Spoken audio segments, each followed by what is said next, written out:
when the pandemic was declared, our bishop, Robert Schnase, wrote a missal to all of the pastors and all of the churches describing this pandemic not as a sprint, but as a marathon.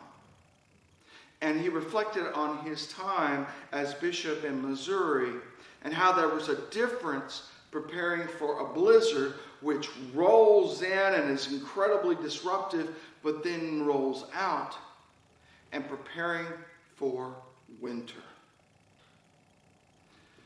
Well, down here, we're not used to preparing to hunker down for months at a time. Our schedule gets a little bit different during the summer when we know that it's going to be hot for a long time. But we treat everything basically like a hurricane. We look to make sure, see it's coming, see where it's going to land, be prepared for a couple of days, a week at most, and then deal with what happens afterwards. But unfortunately, this COVID-19 has neither been a hurricane or a blizzard or even a long winter months, because the winter and the summer only last 3, 4, 5 months at most. And we are here with 9 months practically of this contagion, with another 6 months or so to go. I'm reminded of my wife. She said she loved the feeling of being pregnant. She loved the how it made her feel and how it made her look at everything. She loved being pregnant. But even after 9 months, she was ready for it to be over, to end. Fatigue begins to set in. Even a long marathon has an end in sight. We know how long we have to run. We're not asked to just run and run and run until we fall down exhausted. And yet we have been running and running and running. And fatigue and exhaustion setting in. I cannot fathom what those in nursing homes are going through. It is difficult enough to go to those in nursing homes when I only see them every other week or every week in some cases. But for them, 1 week is an eternity. And those places that are in lockdown, where they haven't been able to have physical contact, where every day rolls into another day, which rolls into another day, I cannot imagine the hell they're going through. They are exhausted, not from physical fatigue, but from monotony and waiting for this thing to be over and done. When we become fatigued and we let that fatigue set in, we begin to experience symptoms of depression. And one of the classic symptoms of depression is not wanting the day to end because you know tomorrow's going to be just like it. And see, people who are beginning to experience depression have a hard time, difficult time getting to sleep from fear of what is getting ready to happen the next day, which is it going all over again. But then in the morning, when the morning comes, they don't want to wake up. Their body has stayed up late, and so they are tired physically, but they're emotionally tired. They don't know if they have the energy or the strength to face another day. It is hard for them to wake up, to be alert. Fatigue can occur, and then depression set in anytime we do the same thing over and over and over and over and over and over and over again.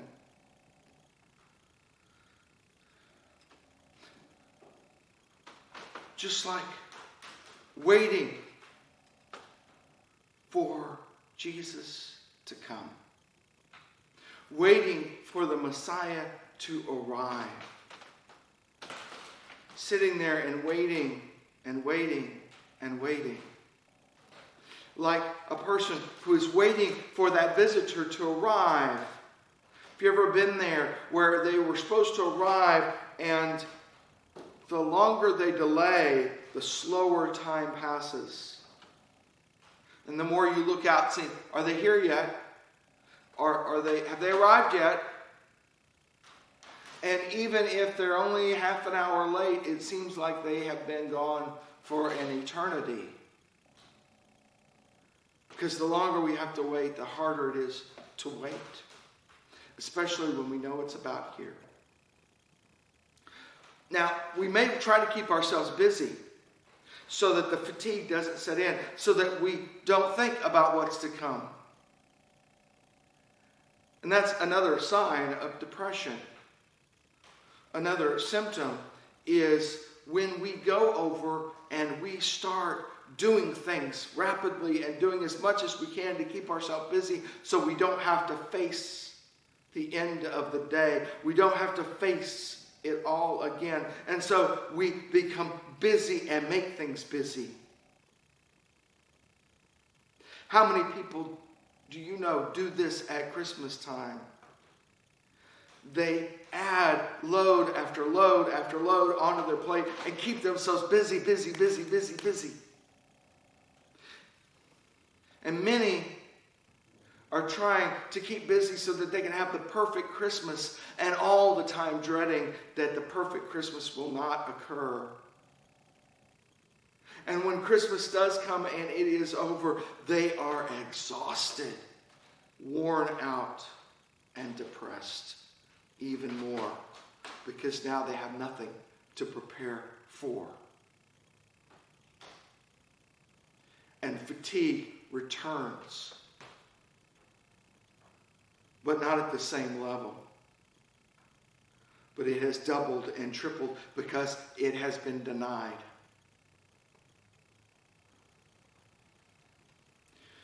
Jesus warns that waiting for the return of the Son, you may become fatigued, because even the Son doesn't know when it is time to return. Only the Father knows when the building is ready and the groom can come for the bride. Only the Father knows the hour and the day and the minute. If we try to predict it when Christ didn't even know, then we are greater fools than we even pretend to be.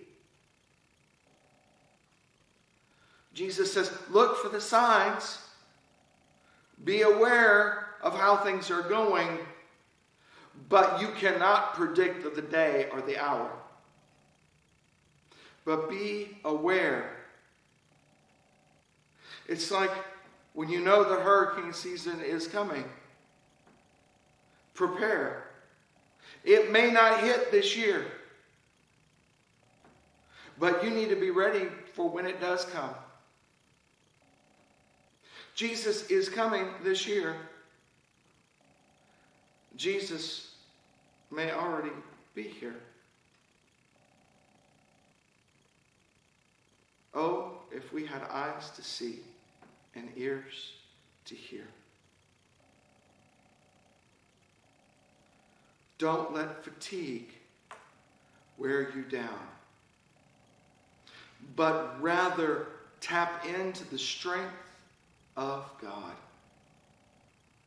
Let Him revive you for the next day so that you may keep awake and be ready for the miracle God has